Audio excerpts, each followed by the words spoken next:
बेहद की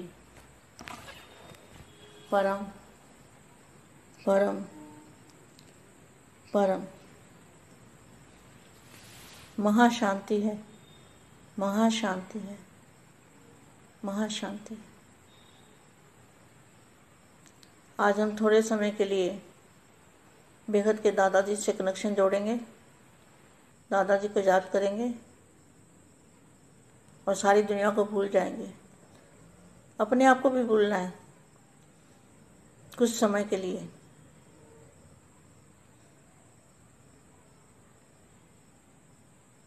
परम महाशांति। बेहद के बच्चों को बेहद की सेवाधारी माँ का दिल से याद प्यार और नमस्ते।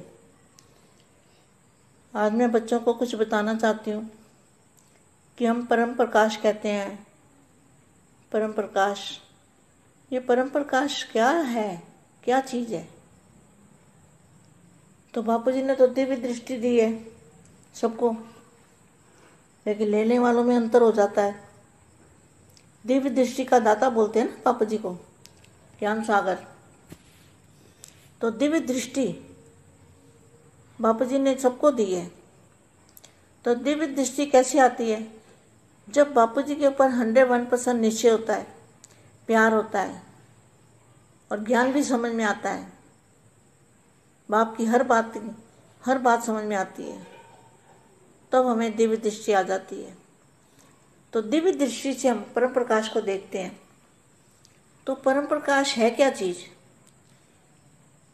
परम प्रकाश सूक्ष्म से भी अति सूक्ष्म, जो आज तक साइंस वाले उसको नहीं पकड़ पाए, ना कभी पकड़ पाएंगे, ना उसका अनुभव कर पाएंगे कि परम तत्व परम प्रकाश क्या है। ना परम तत्व और ना परम प्रकाश, उनको ये पता नहीं चलेगा।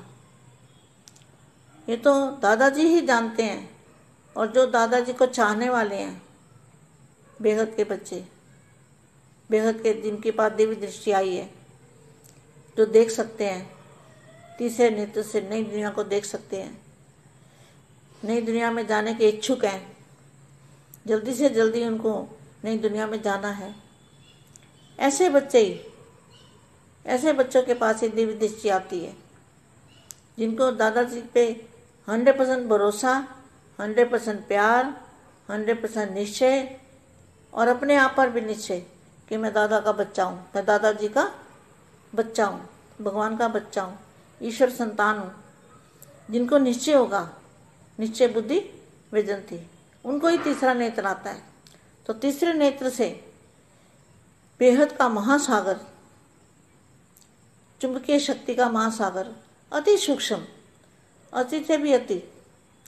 तो जितना जितना ये 5 तत्वों का जो दायरा है, जैसे 5 तत्वों की दुनिया, जहाँ 5 तत्वों की दुनिया खत्म होती है और परम प्रकाश की दुनिया शुरू होती है, तो बीच में एक बांध हो गया ना, बांध।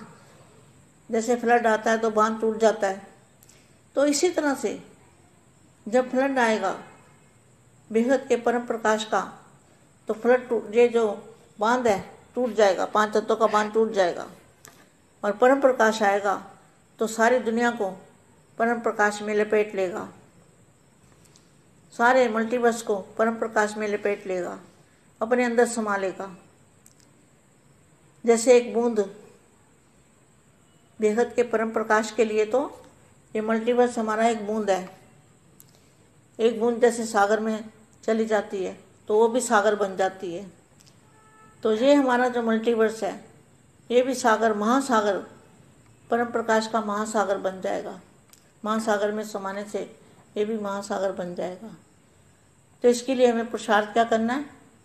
नई दुनिया को याद करना है और पुरानी दुनिया को भूल जाना है, और दिव्य दृष्टि से ऊपर वाली दुनिया को देखने की कोशिश करना है, और बेहद के दादाजी को उस परम प्रकाश में देखना है।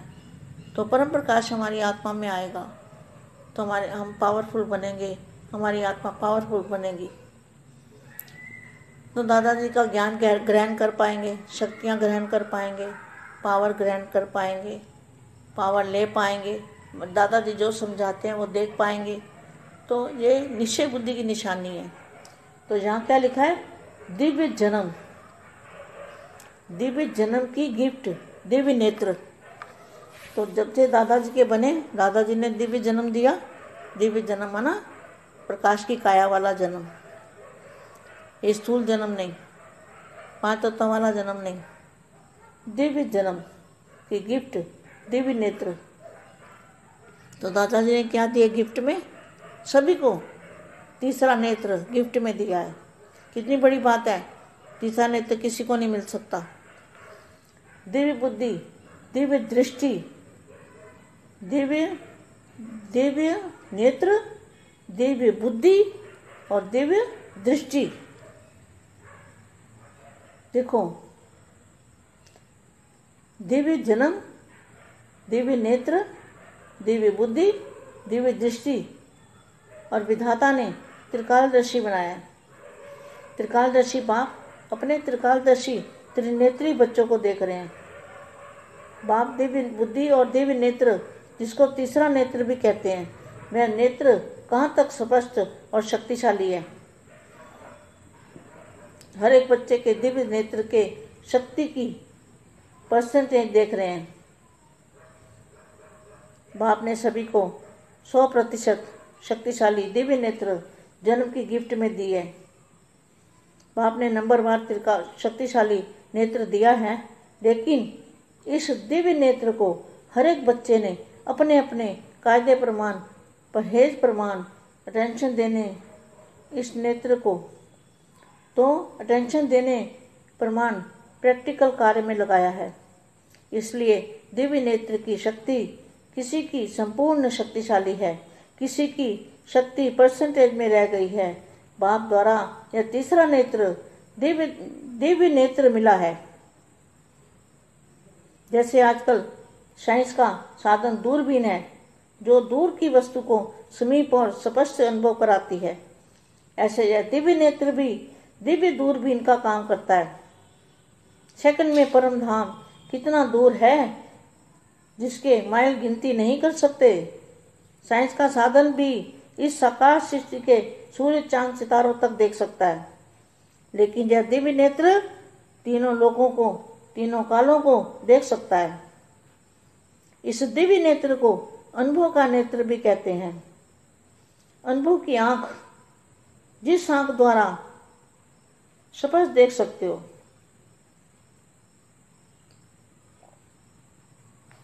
मैं पूज्य समीप पर स्पष्ट देखते हो, अनुभव करते हो। या शक्तिशाली नेत्र वाले बच्चे अपने डबल ताजधारी सहज सजाए स्वरूप को सदा सामने स्पष्ट देखते रहते हैं। जैसे स्थूल चोला सजा सजाया सामने दिखाई देता है। अभी अभी धारण किया कि किया, कौन सा? दिव्य शरीर, फरिश्ता स्वरूप। ऐसे आप सभी को भी शक्तिशाली नेत्र से स्पष्ट और सामने दिखाई देता है। अभी अभी फरिश्ता सो देवता। नशा भी है और साक्षात्कार अपने दिव्य नेत्र द्वारा साक्षात्कार भी है। कैसा शक्तिशाली नेत्र है? क्वेश्चन मार्क है कि कुछ देखने की शक्ति कम हो गई है। बेहद के बेहद की परम परम परम महाशांति है, महाशांति है। బేహద్ పరం మహాశాంతి. ఈరోజు మా తన యొక్క దివ్య సందేశంలో 81 అవ్యక్తవాణి గాడ్ రేసెస్ ద్వారా ఆల్మైటీ అథారిటీ నడిపించినటువంటి జ్ఞానము యొక్క చాలా చాలా ముఖ్య రహస్యాలు, బీకేలకు కూడా అర్థం కానిది బేహద్ విషయం ఏంటో చెప్తున్నటువంటి హిందీ వీడియో ఇప్పుడు మీరు విన్నారు. దీనికి తెలుగు అనువాదం. बेहद के बेहद परम परम परम महाशांति है. बेहद विश्व कल्याणकारी, बेहद विश्व సేవాదారి అయినటువంటి బేహద్ ఆత్మలకి బేహద్ విశ్వ సేవాదారి మా ప్రీస్మృతులతోటి మరియు యాద్ప్యార్ నమస్తే చెప్తూ ఉన్నారు. మీరు ఎప్పుడైనా వీడియో వినేటప్పుడు దాదాజీని జ్ఞాపకం చేయండి. 2 సెకండ్లు 3 సెకండ్లు లైట్ హౌస్ పవర్ హౌస్ తోటి కనెక్షన్ జోడిస్తే దివ్యమైన శక్తులు మీ ఆత్మ లోపలికి వస్తాయి. ఆ శక్తి ధారణ చేయటంతో ఆత్మస్వరూపంలో ఉంటూ బేహద్ కళ పరంధామంలో బేహద్ దాదాజీ మస్తకం నుండి ఏదైతే లైట్ వస్తూ ఉందో ఆ లైట్ని తమ యొక్క మస్తిష్కంలోపలికి ఆత్మ లోపలికి గ్రహించండి. మనకు అప్పుడు మనం కూడా బాప్ సమానంగా అవుతాము. అయస్కాంత శక్తి మన లోపలికి వస్తూ ఉంది. మన ద్వారా నెమ్మదిగా అందరికీ కూడా వెళ్తూ అందరినీ ఆకర్షించగలుగుతాం. బాప్ సమానంగా కాగలుగుతాం. అందుకని కొద్ది సమయం దాదాజీని స్మృతి చేసి కనెక్షన్ని జోడించుకోండి. ఈరోజు అందరి యొక్క మనసు లోపల ప్రశ్న ఉంటుంది. సంకల్పం ద్వారా తండ్రి ముందు స్పష్టం అనేది చేస్తూ ఉన్నాం. మనం ఇప్పుడు ఎక్కువగా జ్ఞానం తెలుసుకుంటూ ఉన్నాం, చూస్తూ ఉన్నాం. ఇక్కడ ఏం చెప్తున్నారు అంటే, ఇక అర్థం చేసుకున్న వాళ్ళకి ఇంక వేరే ప్రత్యేకంగా చెప్పాల్సిన అవసరం ఏమీ లేదు. సారం మొత్తాన్ని జ్ఞానము అవ్యక్త వాణిల ద్వారా మనకు అందించారు ఆకారి బాపు. కాబట్టి ఇక్కడ బ్రహ్మ బాపు ఏం చేశారు? బ్రహ్మ బాపు ఎవరితోటి మాట్లాడుతూ ఉన్నారు? తన తండ్రితోటి. ఇక్కడ బ్రహ్మ బాపు అంటే ఆయన యొక్క తండ్రి ఎవరు? శివ్ బాపుతోటి కాదు, బ్రహ్మను రచన చేసిన తండ్రితోటి, అనగా బేహద్ ఆకారి బాపుతోటి మాట్లాడుతూ ఉన్నారు. ఆకారి బాపు ఎవరి రచన? బేహద్ బాపూజీ రచన. వారితోటి సంభాషిస్తున్నారు. వీళ్ళే బీకే వాళ్ళు ఏమనుకుంటున్నారు? బ్రహ్మ బాపుతోటి మాట్లాడుతున్నారు అంటే శివ్ బాపు అనుకుంటారు. బాపూజీతోటి ఆయన తెలియటంలో వాళ్ళకి. ఇక్కడ అదే దానికి సమాధానం సార రూపంలో వినిపిస్తూ ఉన్నారు. మీరు వింటున్నారు కదా, అన్నీ తెలుసుకుంటూ ఉన్నారు. బ్రహ్మ బాపు ఏమి చేశారు? ఇక చూడండి, అవ్యక్తవాణిలో చాలా చక్కటి మంచి పాయింట్ చెప్పడం జరిగింది. బ్రహ్మ బాపు యొక్క విశేషతోటి సంపన్నమైన సంస్కారంతో తెలుసుకున్నవాడు. విశేషత సంస్కారం యొక్క పార్ట్ ప్లే చేశాడు. మరి ఇప్పుడు ఏం చేస్తున్నారు? ఆ విషయానికి సంబంధించిన విషయము బ్రహ్మ బాప్ ఆది కాలంలో ప్రవేశత అనేది తప్పకుండా ఉన్నది. ఎవరు ప్రవేశించారు? బేహద్ ఆకారి బాపు యొక్క గాడ్ రేజెస్.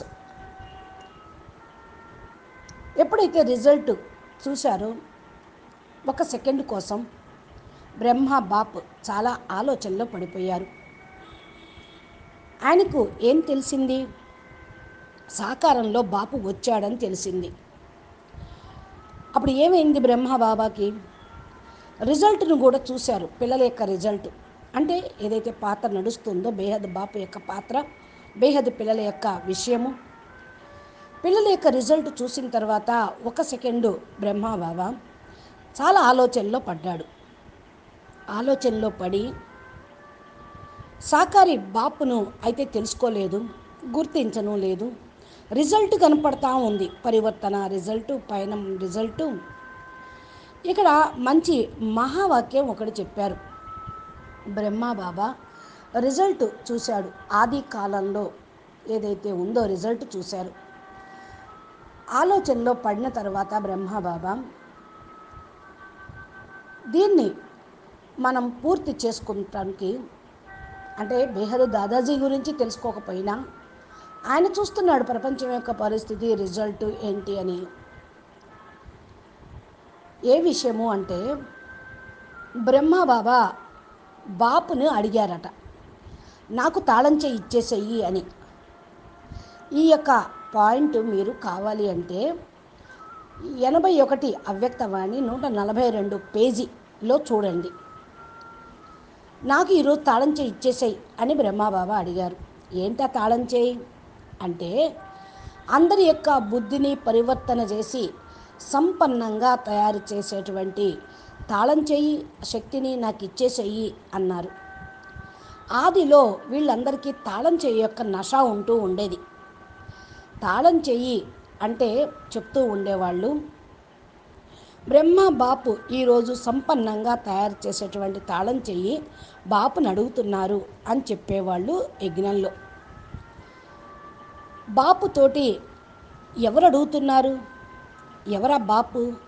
బ్రహ్మబాబా ఎవరిని అడుగుతున్నారు? బేహద్ దాదాజీ యొక్క ఆకారి రూపాన్నే అడుగుతూ ఉన్నారు. తాళం చేయి ఇచ్చేసేయి, నేను అందరి బుద్ధిని పరివర్తన చేస్తాను అని. అందుకనే బాపు అయితే గారడీ చేయడు, తాళం చేయి ఇచ్చి ఓపెన్ చేయమండు. జ్ఞానం యొక్క ఆధారంతో మీరు మీ బుద్ధిని ఓపెన్ చేసుకోవాలి, పరివర్తన కావాలి. స్వపరివర్తనతోటి విశ్వ పరివర్తన. ఆ సమయంలో ఓ దృశ్యము సాకారంలో అనుభవం చేసుకోవాల్సిన విషయం.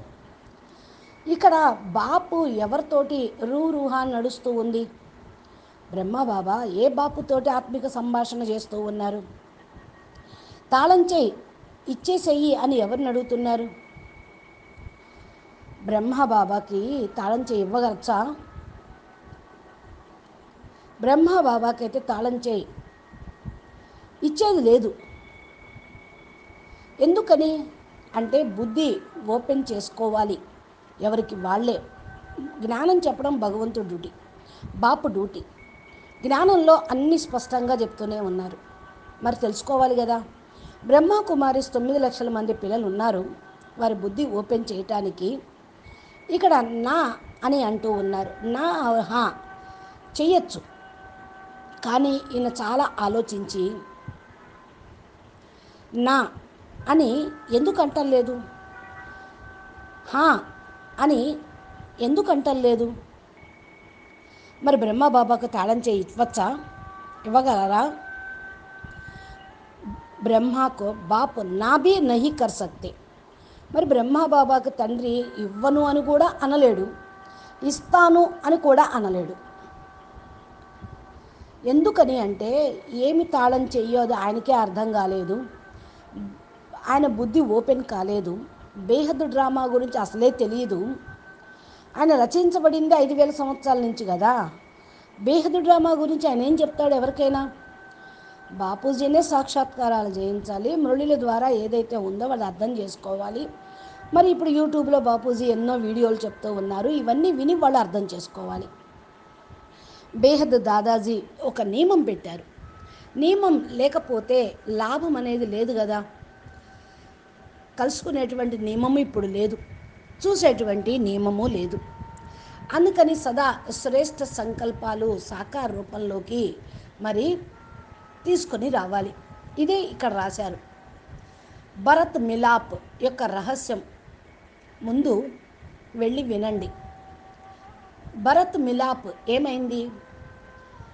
భారత్ అంటేనే 9 లక్షల మంది తండ్రి. భారత్ అంటే భారరహితమైన వాడు. పంచతత్వాల్లోకి వచ్చినటువంటి వాళ్ళు భారత్ కాదు. దాదా లేఖరాజు కానీ వీరేంద్ర దేవ దీక్షిత్ కానీ శరీరంలో ఉన్నారు కదా. శరీరం లేకుండా అవ్యక్త రూపంలో సదా లైట్ పరం స్వరూపంలో ఎవరైతే ఉంటారో వాళ్ళు భారత్. ఎవరైతే 9 లక్షల మందికి రచయిత ఉన్నారో ఆయన భారత్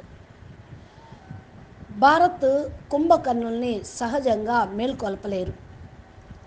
విదేశీయులు భారతీయ కుంభకర్ణుల్ని మేల్కొల్పుతారు. ఇది వాణిలో ఉంది కదా. భారతీయ కుంభకర్ణుల్ని తేలిగ్గా మేల్కొల్పలేరు. మరి ఎవరి ద్వారా జరుగుతుంది అంటే బాపు ద్వారానే, బేహద్ దాదాజీ ద్వారానే. శ్రేష్ఠ సంకల్పం సాకారంలోకి తీసుకొని రావాలి. అవినాశి దృఢ సంకల్పము టీవీ అనేది ఏర్పడుతుంది. అవినాశి విజయము ప్రాప్తి పొందాలి. సాకార బాప్ సమానంగా ఇప్పుడు మీరు కర్మలోకి తీసుకొని రండి. అందరూ కూడా సమాప్తి సమయం గురించి ఎదురు చూస్తూ ఉన్నారు. అందరి లోపల సాకార బాపు యొక్క మూర్తి సూరత్ స్వరూపము కనిపించాలి. అలాంటి విజయ రత్నాలుగా అయినటువంటి ఆత్మలు సాకార బాపు యొక్క మూర్తిని తమ ముఖం ద్వారా నడవడిక ద్వారా చూపిస్తారు విజయరత్నాలు. అందుకని బేహద్దు పిల్లలకు ఏం చేయాలి? దాదాజీ యొక్క రూపాన్ని ధారణ చేయాలి. సాధ్యమైనంత వరకు బాపు రూపంలో ఉండండి. బాపు రూపాన్ని ధారణ చేయటం అంటేనే బాప్ సమానంగా కావటం. బాప్ సమానంగా కావటము అంటే ఏక్ బాప్ దూసరా నా కోయి. బాపూజీ రూపాన్ని ధారణ చేసి తమ ముఖంలో బాపు మూర్తిని చూపించాలి. ఇలాగా మీరు ప్రత్యక్షం చేయండి అని బాపూజీ చెప్తూ ఉన్నారు. అచ్చా, పరం శాంతి, నమస్తే, ధన్యవాదాలు. బేహద్కే బేహద్, పరం పరం పరం, మహాశాంతి హై, మహాశాంతి హై, మహాశాంతి హై. బేహద్ పరం మహాశాంతి.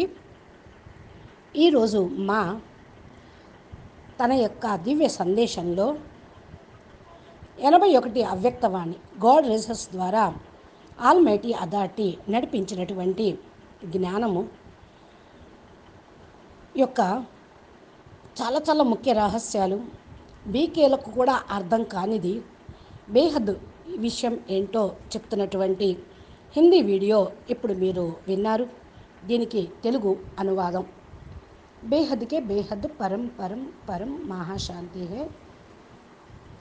బేహద్ విశ్వ కళ్యాణకారి, బేహద్ విశ్వ సేవాదారి అయినటువంటి బేహద్ ఆత్మలకి బేహద్ విశ్వ సేవాదారి మా ప్రీస్మృతులతోటి మరియు యాద్ ప్యార్ నమస్తే చెప్తూ ఉన్నారు. మీరు ఎప్పుడైనా వీడియో వినేటప్పుడు దాదాజీని జ్ఞాపకం చెయ్యండి. 2 సెకండ్లు 3 సెకండ్లు లైట్ హౌస్ పవర్ హౌస్ తోటి కనెక్షన్ జోడిస్తే దివ్యమైన శక్తులు మీ ఆత్మ లోపలికి వస్తాయి.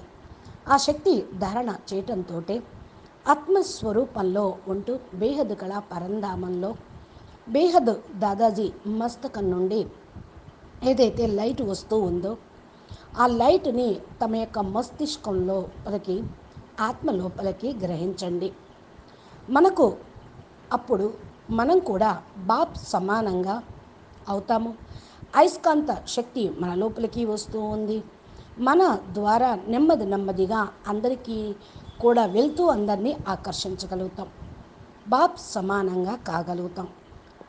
అందుకని కొద్ది సమయం దాదాజీని స్మృతి చేసి కనెక్షన్ని జోడించుకోండి. ఈరోజు అందరి యొక్క మనసు లోపల ప్రశ్న ఉంటుంది. సంకల్పం ద్వారా తండ్రి ముందు స్పష్టం అనేది చేస్తూ ఉన్నాం. మనం ఇప్పుడు ఎక్కువగా జ్ఞానం తెలుసుకుంటూ ఉన్నాం, చూస్తూ ఉన్నాం. ఇక్కడ ఏం చెప్తున్నారు అంటే, ఇక అర్థం చేసుకున్న వాళ్ళకి ఇంక వేరే ప్రత్యేకంగా చెప్పాల్సిన అవసరం ఏమీ లేదు. సారం మొత్తాన్ని జ్ఞానము అవ్యక్త వాణిల ద్వారా మనకు అందించారు ఆకారి బాపు. కాబట్టి ఇక్కడ బ్రహ్మ బాపు ఏం చేశారు? బ్రహ్మ బాపు ఎవరితోటి మాట్లాడుతూ ఉన్నారు? తన తండ్రితోటి. ఇక్కడ బ్రహ్మ బాపు అంటే ఆయన యొక్క తండ్రి ఎవరు? శివ్ బాపుతోటి కాదు, బ్రహ్మను రచన చేసిన తండ్రితోటి అనగా బేహద్ ఆకారి బాపుతోటి మాట్లాడుతూ ఉన్నారు. ఆకారి బాపు ఎవరి రచన? బేహద్ బాపూజీ రచన. వారితోటి సంభాషణ